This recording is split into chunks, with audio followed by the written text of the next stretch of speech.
Good afternoon. Thank you for joining us. Up now, we have how manufacturers and retailers can be their own social media influencer. The session is being presented by Jamie Salvatori. Jamie?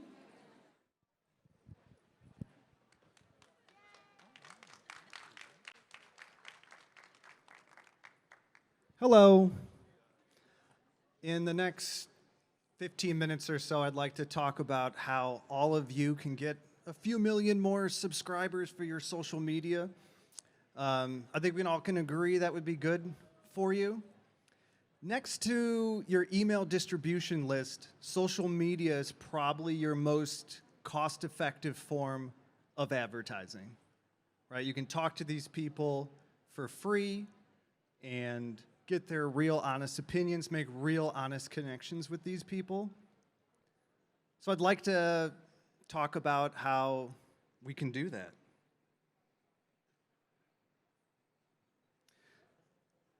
Be great to build your own giant fan base on social media. I've done that myself over the last 15 or 20 years. So I'm going to try to distill all that down into the next 15 or so minutes. I look at social media marketing as owning versus renting, right? I got a shout out to Zipstring over here. I see these guys in the back. Love these guys. I've spent a lot of money renting people's attention, and I found it more valuable to maybe own that relationship with folks, and you can do it. Let's talk about how we can do that. Okay. But why listen to me? I guess I have the battle scars. I started my own YouTube channel back in 2006. YouTube launched in 2005. My company has about 13 million subscribers now. And so we've built up a large audience doing the things I'm about to tell all of you how to do. And regardless of what you sell or what you make, this process can work for you.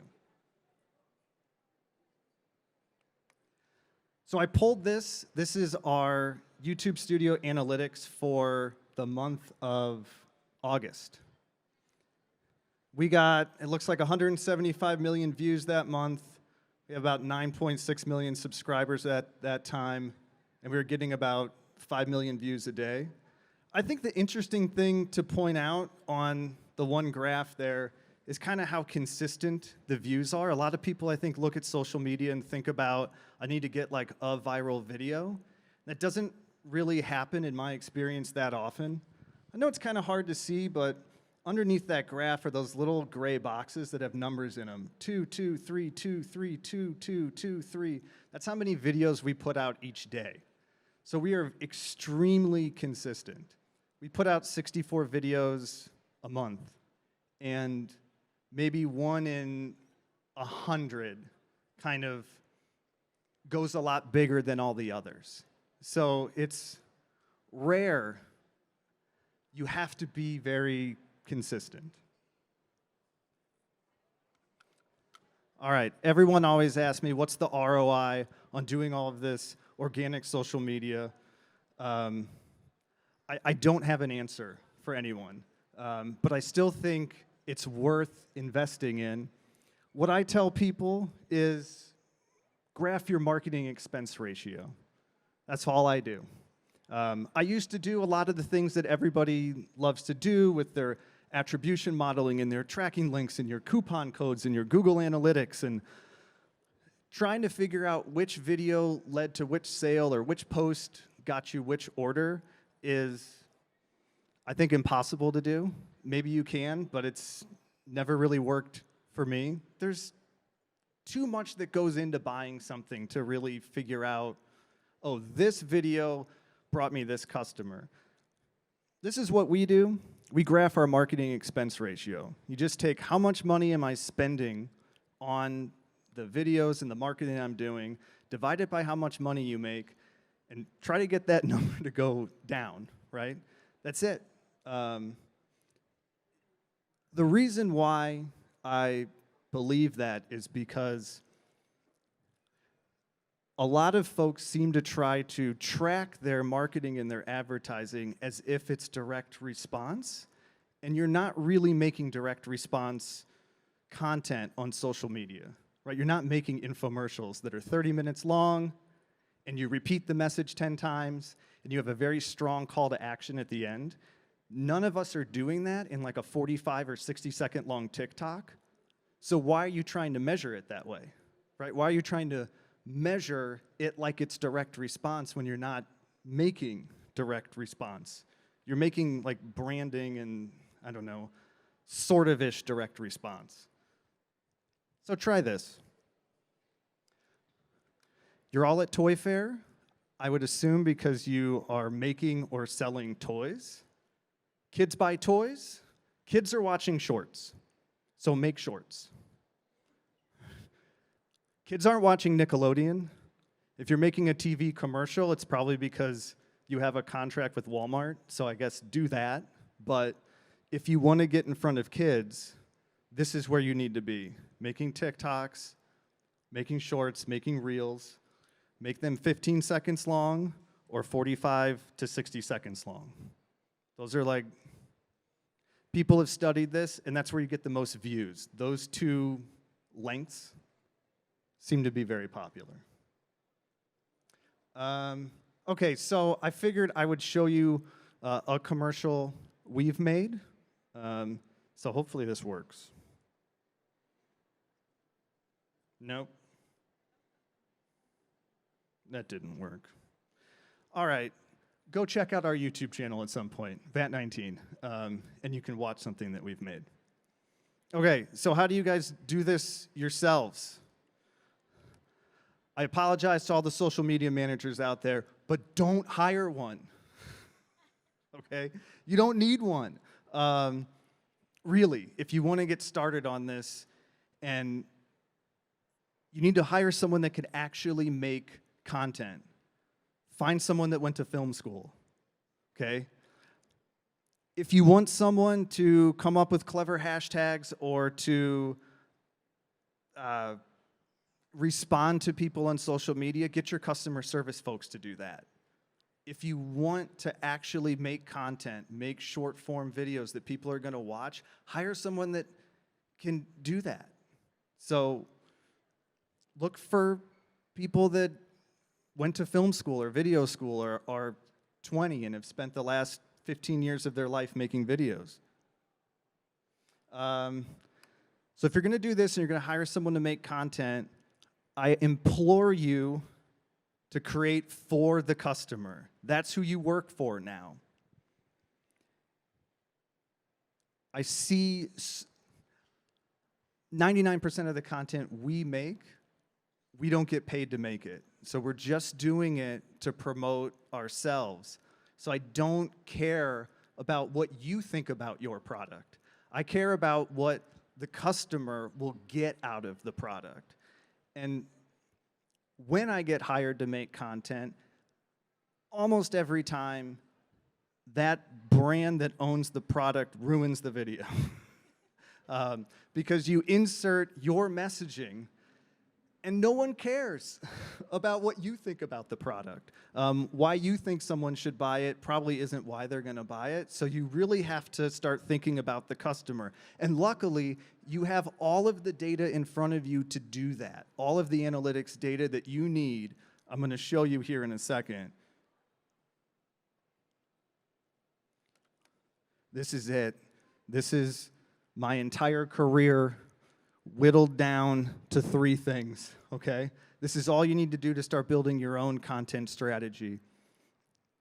You need a great hook for your video, you need to post a lot, and you need to test and iterate. That's all you gotta do, because the landscape changes all the time. What worked for me back in 2012 doesn't work anymore, right?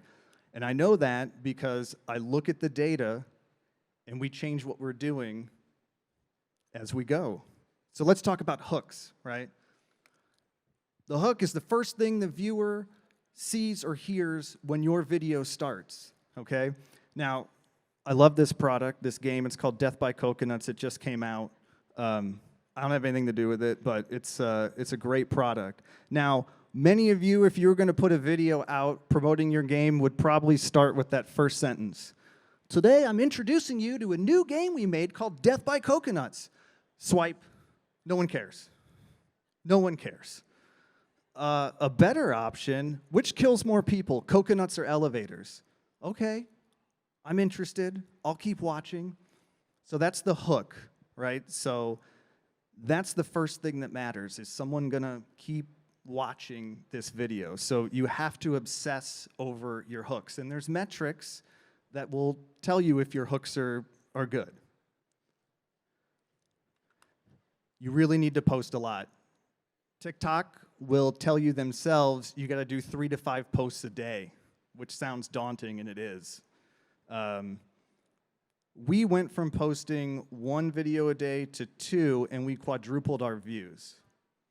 So you really need to invest in this if you want to be successful. All right, here are the metrics that matter. For your hooks, viewed versus swipe percentage, and I'm talking about YouTube Shorts because TikTok's analytics are terrible, so don't pay attention to them. But viewed versus swipe percentage, that's how many people kept viewing your short versus swiped away. 80%. That's the number you want, okay? We've looked at thousands of shorts that we've made, and if that number is 80%, you have a pretty good chance of getting a lot of views. The second is retention. How much of the video did people watch? You need to be looking at when they're leaving, right? And don't do that again. You get these graphs, and if you see a big dip, people left, look at that and figure out why did they leave. Don't do that again.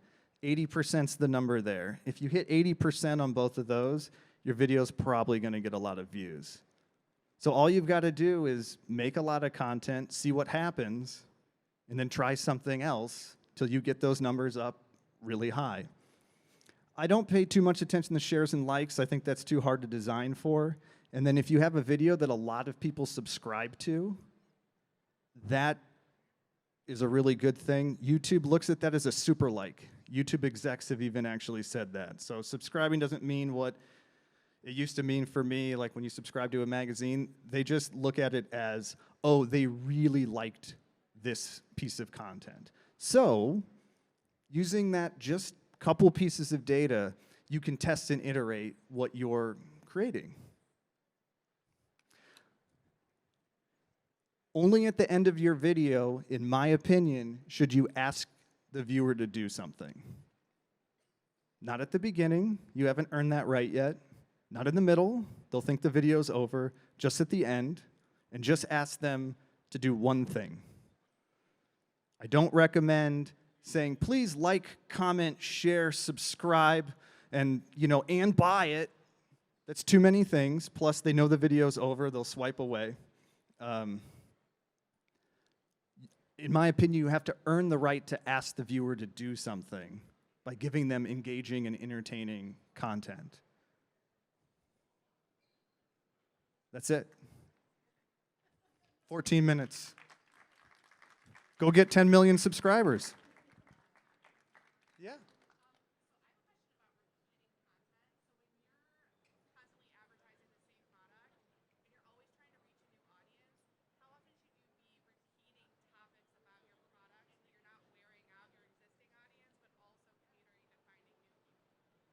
Okay, I'll sort of repeat the question real quick. She was asking if you're constantly making content about your product, how do you avoid sort of wearing out your audience if you're sort of saying the same message? Okay, so should you keep doing that and wearing them out? Do you want to reach new people? Okay, so what's your product, can I ask? Dollhouse in a lunchbox. I love that. Yeah. So you just look at your data, right? And you can just see, okay, are my hooks becoming less effective? If they are, then start tweaking your hook a little bit, because that's where you're losing people right off the bat. the best we know of how the YouTube algorithm works is, for shorts that is, they do really try to find the audience for your video. We've had a lot of videos that don't do anything for 12 days, 24 days, 60 days, and all of a sudden they take off. And YouTube's trying to find the people that want to see your video. But you just have to follow the data. So I don't think you're going to wear out your audience until you have. So if you start seeing that viewed versus swipe percentage starting to really dip when you're kind of doing the same messaging, then it's time to tweak that messaging. And if you're seeing your retention start to go down over time, you say, hey, this thing that worked a year ago where I got 85% retention is now doing 60. What's different? And that's like what number 3 on there was, like test and learn. It's like, go look at the data. It'll tell you everything you need to know. Most people just have a hard time looking at the data and accepting the truth that maybe people didn't like the video. But once you accept that, then you say, okay, I'll make something different.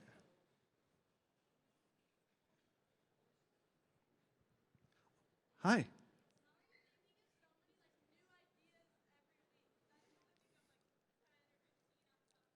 Oh, how do you think of so many ideas? Well, I'm lucky that, I pay people to do that. Yeah, we have, but what you can do is sit down and you have your product and you say, I'm going to write down 30 hooks right now. Right? I want to start with 30 hooks and just try to come up with what is a sentence that someone would want to hear next. What do you do after that? Oh, yeah, you keep doing it. Yeah, you can't give up. Yeah. Oh, yeah, I didn't say it would be, was there a slide that said it would be easy? No. Yeah, it's hard, but you own that audience to a degree, right? Next to your email list, it's the most valuable thing you have as a company. So as you build up those followers and those subscribers, it's really valuable because you can have an authentic relationship with them. If you give them something of value, something that's entertaining, right, they are more likely to buy from you. So they get to know you, they like what it is that you're doing, you build trust with them, you can sell them something. All things being equal, you'll buy from somebody that you like. And that's what we're doing with social media. It's just friendship simulation.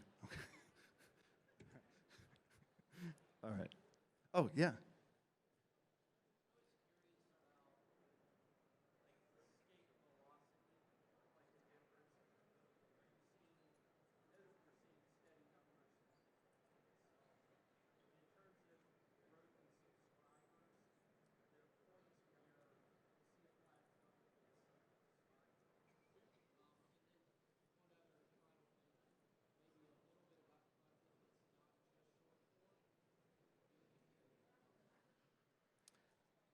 Okay, I'll go in reverse. So, thoughts on content that isn't short form.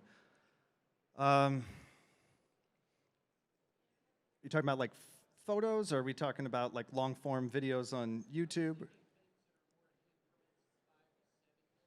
Okay. Do I think 5 to 7 minute videos are a terrible idea? On YouTube, yes.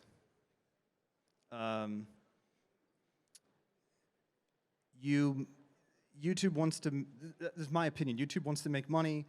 At 8 minutes, they start allowing mid-roll advertising.